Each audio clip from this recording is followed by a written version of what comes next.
Greetings, this is Charlie Wharton, and welcome to our Creating Contentment podcast.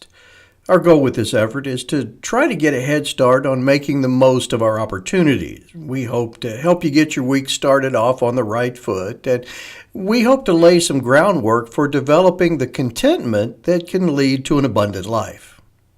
Have you noticed that we live in a multifaceted world? When our forefathers established the American way, they sought to create an environment that wouldn't be subject to the reign of tyrants. They established a system of government that had three equal branches. They fostered independent thought by promoting the development of a multi-party system of politics. And they allotted some responsibilities to a federal government while reserving some duties to the individual states. This all sounds great, doesn't it? Until you go to put it into practice. It's an effective way to balance power and promote democratic principles. The problem is that it's carried out by individuals who have opinions and agendas. We like what we like and we believe what we believe, and we think that everyone should like and believe the way that we do. It's tempting to like an all-inclusive approach to freedoms as long as I get my way. While our system of government is a classic example of this struggle, this type of mindset is prevalent in so many aspects of life. We see it in family dynamics. We're very aware of it in the business world, and it's especially challenging when it comes to our faith traditions and religion. On one hand, it might be nice if everyone would agree on everything, but that would make life boring. That would hamper innovation, and it's just not reasonable. So how do we learn to live with different people in a complex world without losing our contentment? While the Bible demands adherence to biblical principles, it also reminds us that we have to get along with everyone else in the world. Romans chapter 12, verse 18 directs us, if possible, so far as it depends on you, be at peace with all men. Notice the emphasis here isn't on having the same ideals as much as it is having a spirit of unity. Interestingly, this is something that has been a priority among God's people for a long time.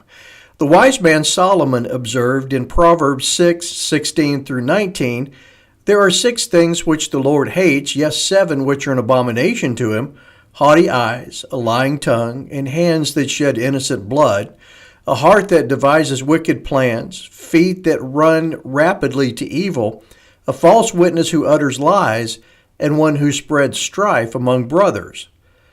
A willingness to get along with others has always been important to the God who created us all in His image. Now, please hear what I am saying and what I'm not saying.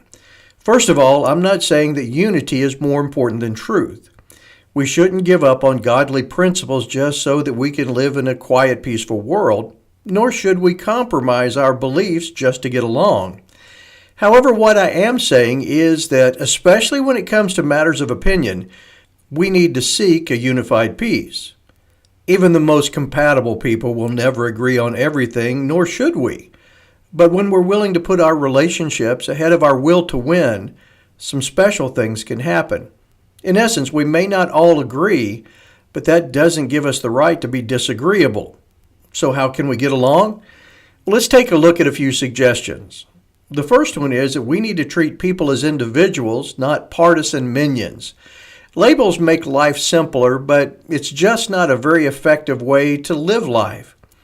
When we see each other merely as members of some philosophical ideology, we're going to have a few issues. The first one is prejudice, and the second is it oversimplifies the complexities of human beings. By seeing each other for who we are, we'll be able to better understand one another. No, we may not always like what we see and hear, but we probably won't see them as evil as we once judged them to be. The second thing we can do is treat people with respect, even if we disagree with their opinions. God has instilled in each one of us 2 things. First, we are created in His image. And second, we've been given free will to do and believe what we choose to do and believe. Now, please do not misunderstand what I'm saying. I am not saying that we are all our own gods, nor will God accept everything we do. Rather, what I am saying is that even if we don't give credence to what someone else believes, we have a responsibility to respect them as human beings. We don't have to agree with them, but that doesn't give us the license to dismiss their value. Instead of calling them names that diminish our neighbors in our eyes, let's remember that we are all created as children of God. The third thing that we can do is to develop the ability to communicate even about difficult topics. Many of us have become quite adept at being one-sided in the modern era. We can find mediums that support our beliefs and preferences, and we can hide behind our keyboards and blast those two-dimensional images on our screen. Yet true intellect and civility comes when we're willing to share our beliefs and offer the same privilege to others. I think it's important to feel comfortable and confident in sharing what we think, but the implied social convention is to offer the same opportunity to others. Effective communication has multiple facets, but two of the most important are sharing and listening. That dropping the mic thing can have a dramatic effect, but it doesn't do much for improving our understanding or our relationships. The final thing is to embrace humility and allow others to toot our horn. Confidence is one thing, conceit is something altogether different. I think we should hold fast to our convictions, but we need to do so with a sense of humility. When we're arrogant in what we believe, we're bound to turn people off, even if we're right. I believe we can be correct, but in the wrong way. Imagine what could happen if we were both smart and likable. Which makes us feel better, winning an argument but losing our reputation, or making our point with kindness and having others back us up and build us up?